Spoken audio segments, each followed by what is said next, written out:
There are rumors of many hauntings in Caldwell, Idaho's centuries-old Canyon Hill Cemetery, but the one that gets the most attention is the Midnight Jogger. As with many of the best urban legends, you have to do your part to get her attention. In this case, it involves parking between certain trees in the cemetery at night. Do it right, and the legless apparition will knock on your window to let you know she's there, then continues on her route. It's creepy as hell, though now it's only the second worst image conjured when you think of sinister joggers. The origins are unknown, though, considering there's another conspiratorial legend that the entire state of Idaho doesn't actually exist. Perhaps the jogger is just a creation of a deranged and deceptive government. An elaborate marble statue of a woman in a wedding dress is bound to stand out in a cemetery as it is, but that's not what's driven the Italian bride to be a subject of local fascination. Upon closer inspection, there is an actual photo plaque on the gravesite of a woman in a casket, looking perfectly preserved, even though, as an inscription notes, the photo was taken 6 years after burial, after the body was exhumed. Reports of unusual activity cover everything from the smell of fresh flowers near the gravesite in the dead of winter to the ghostly figure of a woman in white roaming the cemetery, or the halls of nearby Proviso West High School, in the dead of night.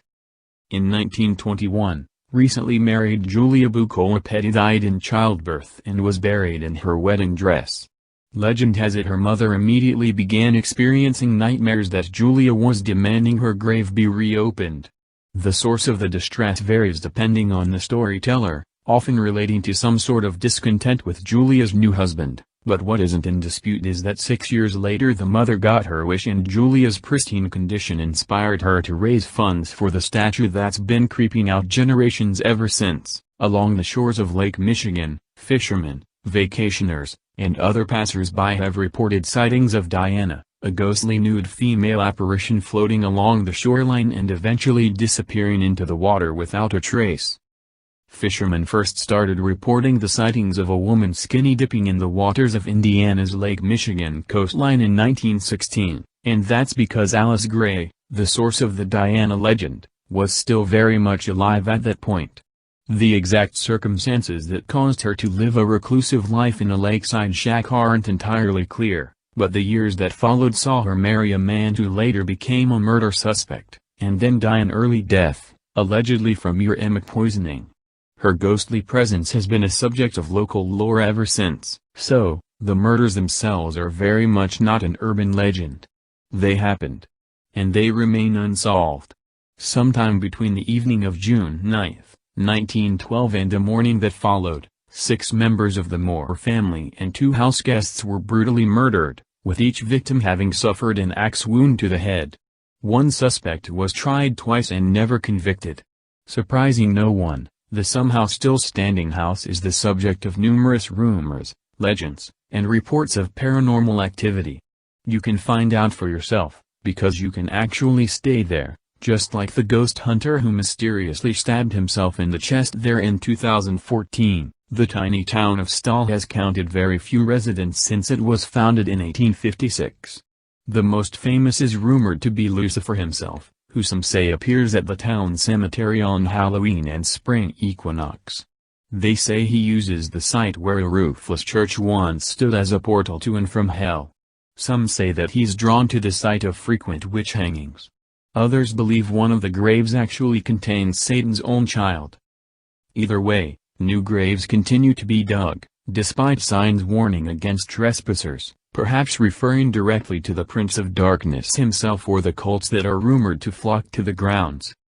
The first published article about the horrors is traced back to a 1974 article in the University Daily Kansan, though whispers about evil have persisted since 1900 or so. In 1998, the hanging tree was torn down to stop people from visiting.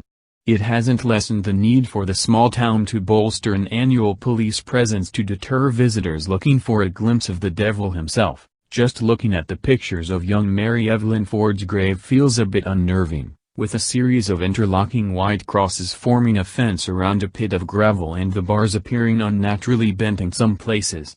Then you hear the alleged backstory: a mother and daughter both accused of witchcraft and burned at the stake in 1916. with the mother's charred remains being carried to a far-off location while the daughter was buried in a steel-lined coffin covered in stone and encased in crosses to prevent her escape. Some have claimed to witness tiny footprints appearing in the gravel, or even a young ghostly figure trying to escape the gravesite. Kid ghosts, as we know, are the creepiest ghosts.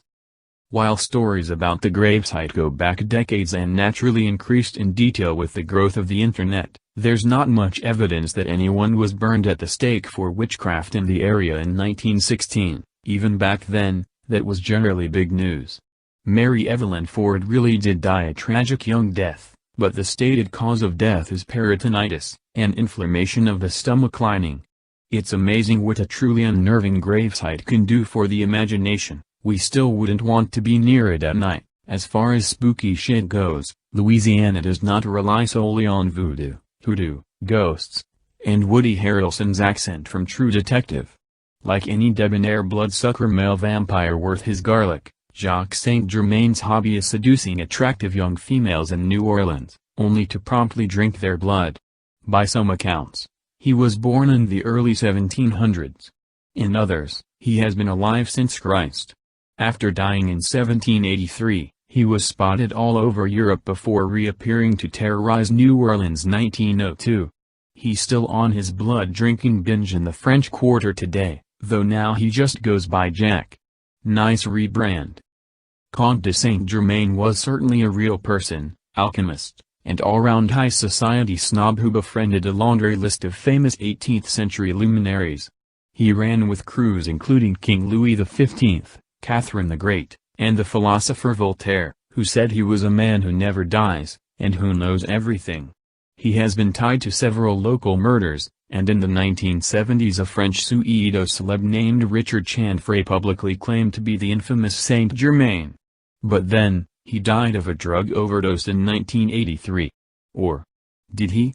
Well, he probably did. Instead of providing useful light to help ships navigate, the lighthouse on Wood Island reportedly provides a space for strange moans, unexplained shadows, and other indicators of paranormal activity commonly attributed to a murder-suicide that took place there decades ago.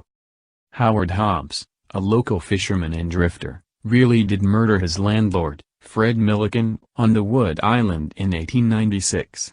Hobbs had been drinking and, after shooting Milliken, left the scene and turned his rifle on himself. You can read about the events of that day in all their 19th-century newspaper glory here. From ghost experts who weigh in on such things, Hobbs is generally considered the likeliest candidate to still be haunting the lighthouse. Maryland's infamous Goatman allegedly does all the things you would expect a deranged half-goat/half-man to do: kill teenagers, eat dogs, scream like a goat, etc. But the most terrifying aspect is just how deep the lore goes. The USDA was even forced, at one point, to publicly deny accidentally creating the beast in their Beltsville Agricultural Research Center.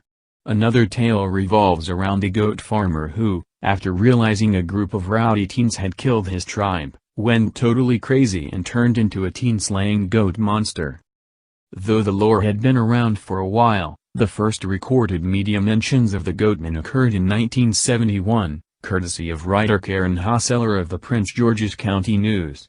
The first was a deep dive into Maryland folklore, followed by an actual news item about a family blaming the brutal decapitation of their puppy on the Goatman, which they may or may not have just heard about via the county news.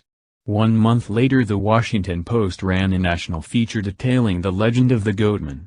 Ultimately, the Goatman has become one of America's most persistent and well-known urban legends, with claimed sightings still occurring with regularity and cheesy fictionalizations still creeping out the old line state. The Salem witch trials were creepy enough to begin with. Go read The Crucible again if you don't believe it.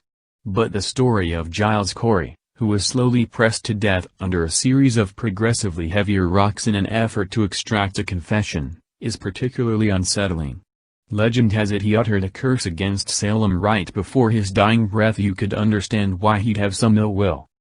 For generations, his apparition has allegedly appeared in the cemetery before something terrible is about to happen, including a 1914 fire that burned down a sizable proportion of the city. There has also been a series of tragedies that have hit the Salem Sheriff's Office, starting with the 1696 heart attack that killed George Corwin 4 years after he presided over the trials. The Nain Rouge and Dogman? They've got nothing on the tale of Elias Frisk, a deranged old preacher who, according to blood-curdling lore, Pied Pipered a group of tethered children into the woods near what is now Algoma Township. He slaughtered them one by one, casting them into Cedar Creek before being caught by their parents and hanged, but not before saying he was possessed by demons. In its current form, Hell's Bridge is a creaky, narrow metal footbridge in the middle of the woods, where those brave enough to cross at night claim to hear the voices and screams of children, and are sometimes greeted by a black figure with glowing eyes as they traverse it. There is no record of an Elias Frisk in the area, though there was a prominent Frisk family beginning in the 1910s.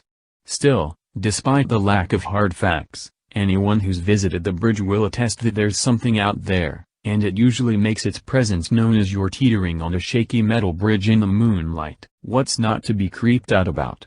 An 8-foot, musty-smelling, barefoot man with a reputation for being unnaturally aggressive is a hell of a thing to consider encountering in the woods. Some reported sightings were just that, sightings. However, reports like Ken Zitzo's made the hairy man more than an apparition, but something to fear. Zitzo returned from driving in the woods with dents all over his car hood and said the hairy man jumped onto the road and began pounding the hood. Nobody really knows. Sightings trace back to the 60s, had a significant increase in the 70s, and still happen from time to time. Some say it's a legend. Some say there was an old hermit living in the woods who wasn't too keen on your rascally kids wandering his land. Others say the hairy man is real and point to a mysterious skull discovered in the Vergas Trail area that is human-like, but not hominid.